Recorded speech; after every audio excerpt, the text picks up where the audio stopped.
कोकणातली घरं म्हणजे प्रत्येकाचं स्वप्न असतं.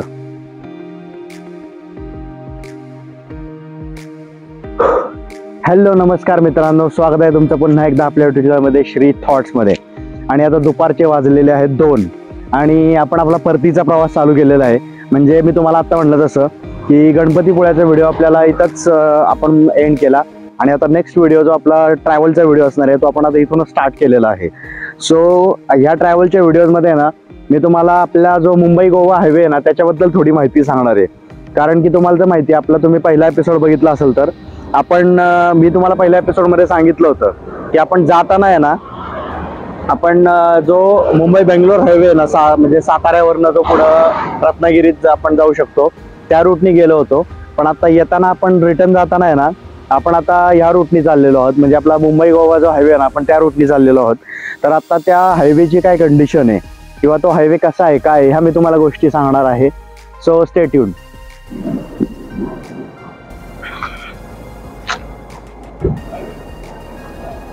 हे एक आहे ना खूपच जुन्या पद्धतीचं आपल्याला असं घर पाहायला मिळतं इथं. खरंच मित्रांनो कोकणातली घरं आहेत ना खूप सुंदर असतात. म्हणजे त्याचं जे दृश्य असतं ना ते खूप छान असतं. म्हणजे असे कौलारू घरं, उतरत्या कौलाची घरं असतात, मातीची घरं असतात किंवा त्या लाल दगडाची म्हणजे जांभाचा दगड असतो त्याची घरं असतात. त्यामुळे ना त्याचं रूपच काही एकदम सुंदर असतं.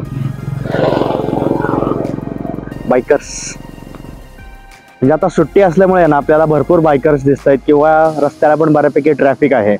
पण डोंट वरी, आपण आत्ता मी तुम्हाला म्हटलं तसं आपण आत्ता आहोत मुंबई गोवा हायवेवरती. तर आम्ही आहे ना रत्नागिरीवरून निघालो होतो. तर रत्नागिरीवरून निघाल्यानंतर आहे ना साधारणपणे संगमेश्वरला आल्यानंतर आम्ही मुंबई गोवा हायवे कनेक्ट केला.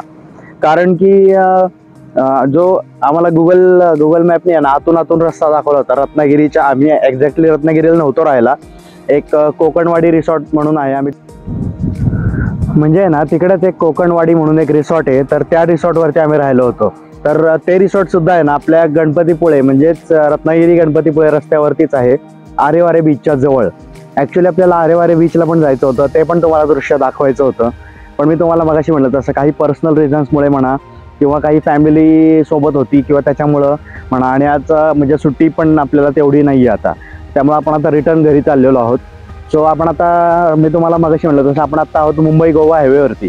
म्हणजे मुंबई गोवा हायवेची आता सध्या काय कंडिशन आहे ते मी आता तुम्हाला सांगणार आहे. म्हणजे आम्ही संगमेश्वरला आहे ना संगमेश्वरला आम्ही मुंबई गोवा हायवे कनेक्ट केला आणि तिथून ते ऑलमोस्ट आता आम्ही म्हणजे आता जस्ट चिपळूण वगैरे पास करून आम्ही खेडच्या अलीकडे जवळ पोहोचलेलो आहोत.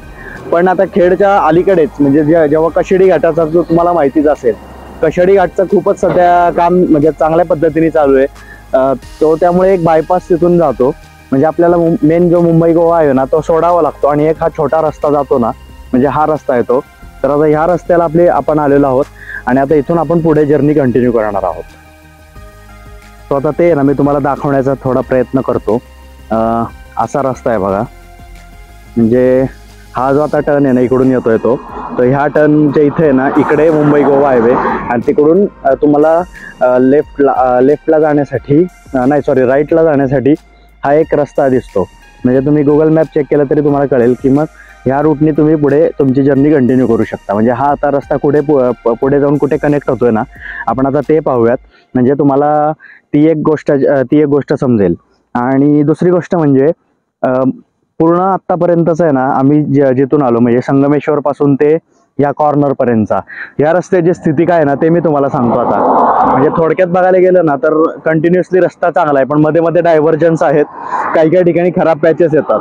म्हणजे तुम्ही सावर्ड्यापाशी आलात की थोडासा खराब पॅच आहे, जास्त नाही, हार्डली 2-3 किलोमीटरचा खराब पॅच आहे, बाकी सगळं व्यवस्थित आहे. आणि त्याच्यानंतर चिपळूणच्या जवळ म्हणजे चिपळूण सिटीत तुम्ही एंटर करायला लागलात ना की तिथं तुम्हाला थोडाफार खराब रस्ता मिळतो.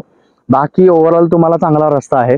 त्यामुळं मुंबई गोवा हायवेच्या सध्याच्या कंडिशनला तरी ही परिस्थिती आहे की सगळं आत्ता ओके आहे, व्यवस्थित आहे. अजून काही दिवसातच हा आपल्याला लवकरच हायवे झालेला दिसेल. आणि आपली लालपरी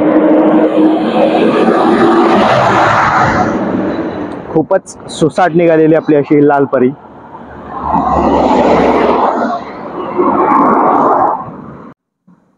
सो चला, आता ही कंडिशन आहे.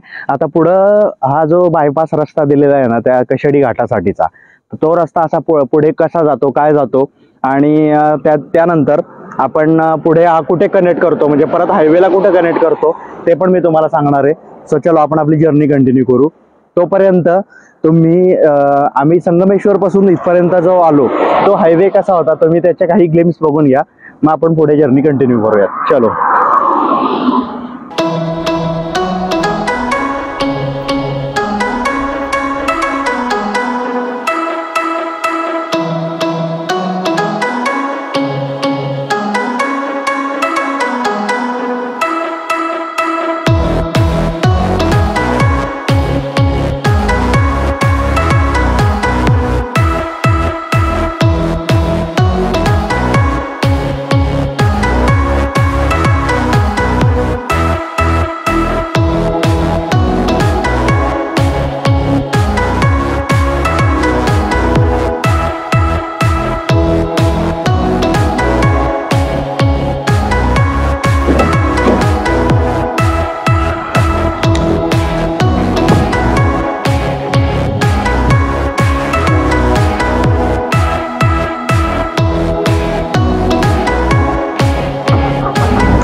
येस मित्रांनो, ऍक्च्युली आता हा कशेडी घाटच आहे. कशेडी घाट सुरू झालेला आहे आणि आपला जो मुंबई गोवा हायवे ना तो पलीकडे आहे, खालच्या बाजूने चाललाय तो.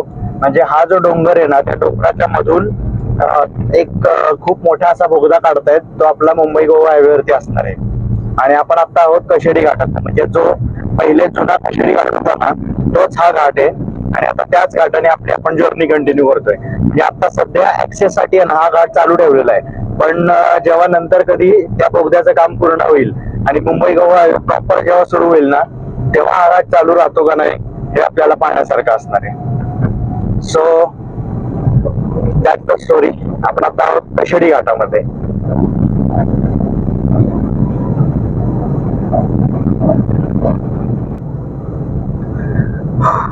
येस मित्रांनो, फायनली आपण आता कशेडी घाट सुरू केलेला आहे. म्हणजे मी तुम्हाला आता म्हणलं तसं जो मुंबई गोवा हायवे ना त्याला बायपास करण्यासाठी आता अजून कशेडी घाटच सुरू आहे, जो आपला पहिला घाट होता तोच.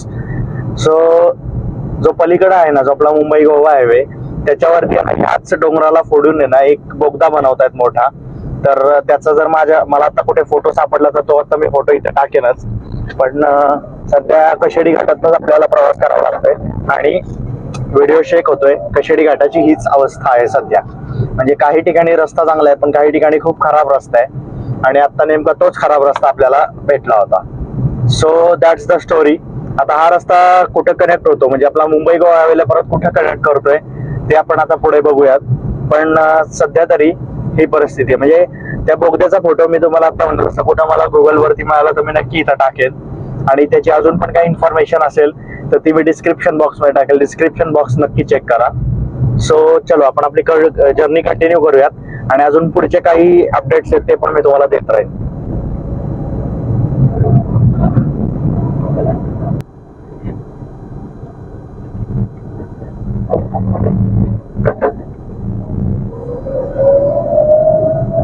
येस मित्रांनो, सो इथं आपला मुंबई गोवा हायवे ना तो इथं कनेक्ट केला जातो.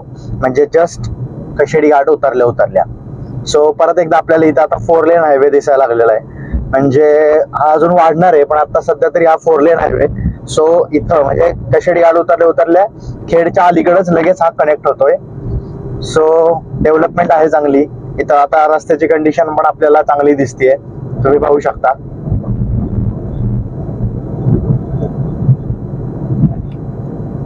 सो येस, अजून आता पुढे काय अजून 1-2 अपडेट्स असतील त्या तुम्हाला सांगतो आणि आपण आपला व्हिडिओ आपली जर्नी कंटिन्यू करूयात. बाय द वे, तुम्हाला व्हिडिओ आवडत असेल तर नक्की व्हिडिओला लाईक करा. कमेंट बॉक्स मध्ये कमेंट टाका काही तुम्हाला तुमच्या प्रतिक्रिया मांडायच्या असतील तर, आणि काही सजेशन असतील तर always welcome. So let's continue.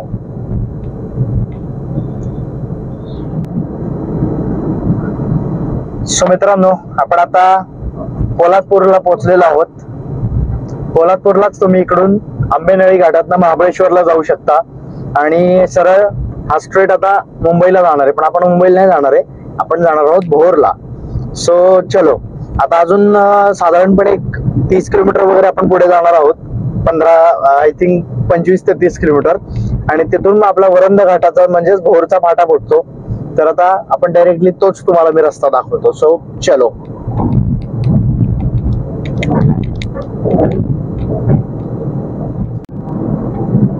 खूपच सुंदर इथं डेव्हलपमेंट आपल्याला दिसते. रस्ता खूप चांगला आहे, म्हणजे पोलादपूरच्या जवळपास तुम्ही आलात ना, म्हणजे आपला कशेडी घाट उतरून की खूप छान आपल्याला असा रस्ता पाहायला मिळतो.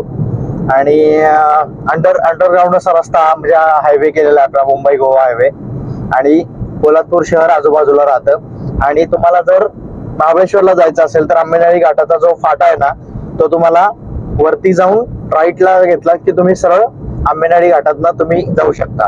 आणि घाट संपल्या जस्ट आपला प्रतापगड आहे आणि त्याच्या पुढे महाबळेश्वर. सो तोही घाट आपण कधीतरी कव्हर करूयात. आपल्या प्रतापगडला पण जायचंय, महाबळेश्वरला पण जायचंय. भरपूर सारे व्हिडिओज पेंडिंग आहेत, भरपूर सारे आपले तुम्हाला स्पॉट दाखवायचे आहेत, त्याची माहिती सांगायची आहे. पण आता कसा वेळ मिळतोय, कसं सगळ्या गोष्टी आपल्या मॅनेज होत आहेत पुढे जाऊन, ते आपण बघूयात. आणि त्यासाठी चॅनलला सबस्क्राईब करा. तुमचे सबस्क्राईब तुम्ही केलं, तुम्ही लाईक केलं, तुम्ही कमेंट्स केल्यात, वाटल्यास तुम्ही आहे ना याच व्हिडिओच्या कमेंट बॉक्समध्ये मला कमेंट करा की तुम्हाला पर्टिक्युलरली कोणते व्हिडिओज पाहायचे आहेत. कारण की तुम्हाला तर माहिती आहे आपल्या चॅनलवरती सगळी ट्रॅव्हलची इन्फॉर्मेशन असते, सगळी हिस्ट्री म्हणजे तिथला इतिहास काय आहे त्या पण मी तुम्हाला गोष्टी सांगत असतो, त्या जागेचं महत्व सांगत असतो, किती किलोमीटर्स आहे, कुठल्या मार्गे तुम्ही जाऊ शकता, रस्ता कसा आहे, काय आहे, या सगळ्या गोष्टी आपल्या व्हिडिओज मध्ये असतात. तर तेच मी इथून पुढे पण देण्याचा प्रयत्न करणार आहे. सो नक्की कमेंट करा आणि चॅनलला सबस्क्राईब करा. सो चलो आपण अजून पुढे जर्नी आपली कंटिन्यू करूयात.